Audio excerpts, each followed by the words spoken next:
All right, Pick Six brought to you by Davidson's Liquors. Today's topic is your 6 favorite college basketball announcers. We'll be hearing plenty from them over the next 4 weeks. Okay, all right. Here we go. My 6. Oh, you're first.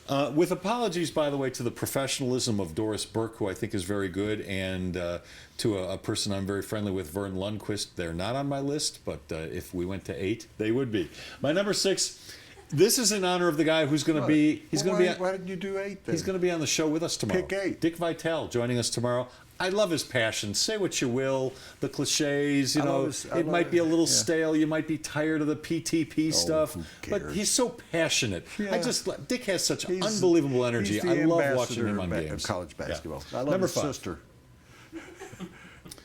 Jay Billis, Terry, who I think is You just let that pass. Yeah, Terry. I'm friendly with Terry. I like Terry a lot. React to that. Yeah. Like it's that I have something. She's trying to get through it. Yeah. That's all. That's all I'm trying to do. Jay Billis, who I think is just wonderful. Yeah, concise, articulate, right to the point, knows exactly what's going on in front of him. He bores me. But. Number 4. You're going to hate my number 1. Kevin Harlan, who, like the best thing about college basketball excitement, he lends excitement. Doesn't matter what he's calling, he lends excitement. I think he fits right into the college game, and I love his voice. Yeah. Number 3. And this guy could have easily been my number 1, Bill Walton. I used to say, oh my God, what's he talking about? Talk about the game, damn it. I listened to him this weekend on some of the games. He made a point, and then he turned to his color guy, or to his play-by-play guy, and he said, 2-minute warning, and he said, have you ever been to a volcano? I'm like, what? Where did that come from? Number 2. He's kind of endearing to me now. Marv Albert, who's just great at everything he calls. He's more an NBA guy because that's where his background is. He's a Knicks guy. But if he's calling a game, I just love hearing it, even if it's college basketball. And number 1, you're going to think I'm out of my mind, but I really am a big fan of Ian Eagle. Yeah, he does such a solid job, and he's entertaining, and he's funny, but not too much of anything, just enough of everything. Yeah. So Ian Eagle I really like a lot. But he's a sports anchor. He's into solid guys. He's a solid. He is solid as a rock. And now Woody's Pick 6 brought to you by Davidson's Liquors. I want people that have personality. Yeah? Ian has a personality. They're all just... Okay, give me your 6. Woody's Pick 6. Best Brock. LaFonso Ellis.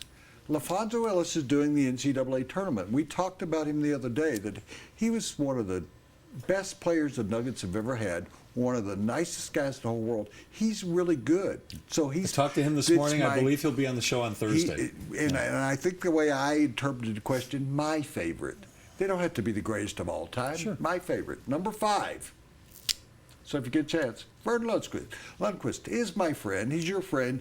You just, again, you throw people to the curb. Oh, I'd put Vern on the list if he were 8.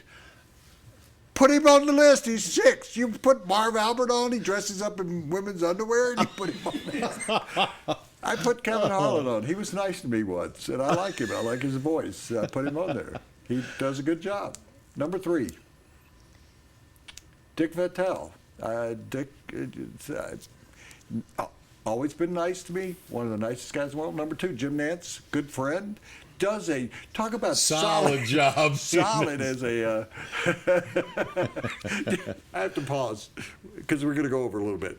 So I'm doing Dream Job on ESPN, and we had 2 finalists for Dream Job. You get to be on ESPN for a year. And I said to the one guy, you were solid as a rock. You were solid as a rock. And I turned to the other guy, you were as hard as a rock. And we were live. I couldn't think of hard as a... I couldn't think of another word for solid other than hard. Yeah. So... He's hard as a rock. He's solid.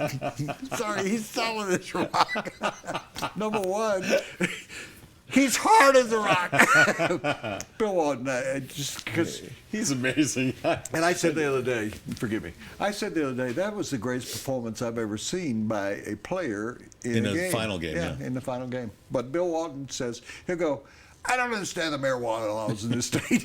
In the middle of a game. Yeah. Have you ever been to a volcano? He was like that at UCLA though. He Yeah. was a hippie. He's gone to more Grateful Dead concerts than anybody in history. He just walked to a different beat, Yeah. and John wouldn't put up with it. That was a good one. Who came up with that one? Me. And I was going to put John Ward. And I want to just because you Who? gave 8. John Ward was the broadcaster John in Ward? Tennessee. Oh, I've never heard University of of him. Tennessee, and he made all of us Tennessee fans, including Peyton Manning.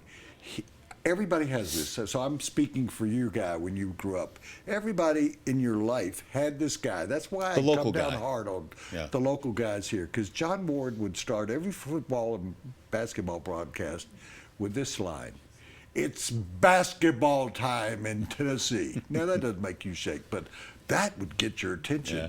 I mean, that was a Did great he call the opening games line. when Ernie and Bernie were there? Oh yeah, he had great lines, and again, every local guy had them. He'd go, "Whitby goes up from 14 feet. What do you think?" Isn't that a great Yeah, line? I love that. That's great. I mean, he wouldn't That's even finish great. it. And then the next time Great down, catchphrase. he'd go, "Ernie up." He'd say, "Bernie and Ernie." Bernie goes up. "Was there any doubt?" Or he goes That's up, great. "Nothing but nylon," which is kind of known. But he had all these great, just one-liners that gave him a unique personality. Give me one line that anybody in broadcasting in Denver doing the games that is memorable in your mind. Give me one. I'd have to think about it. Well, and the only one because I hear it all the time, it's "touch 'em all time." Come on.